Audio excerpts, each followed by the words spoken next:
తెలుగు అంటే ఆయనకి. ఇక మూడవది రసస్ఫూర్తి. ఇది చాలా మందికి తెలియదు. అందరూ నటులు కాలేరు, అందరూ కవులు కాలేరు, పండితులందరూ వక్తలు కాలేరు, పండితులందరూ అవధానులు కాలేరు. రకరకాలు, కొందరు అవుతారు, కొందరు అవ్వరు. కారణం రసస్ఫూర్తి తెలియకపోవడం. నేను ఇన్ని పుస్తకాలు చదివాను అంటే ఉపయోగం ఏం లేదు. నువ్వు దాన్ని జనంలోకి పంపడానికి ఏ టెక్నిక్, ఏ సాంకేతికత, ఏ నైపుణ్యం అవలంబించావు అన్నది ఎన్టీఆర్ సినిమాలు చూస్తే చాలు మనకు అర్థమైపోతుంది ఖచ్చితంగా.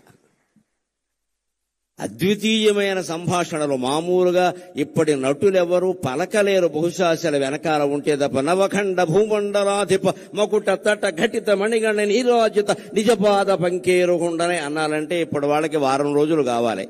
తర్వాత ఉపవాసం కూడా వస్తుంది. రాసిన వాడు చావాలి, డైరెక్టరు చావాలి, వీడికి రాదీని.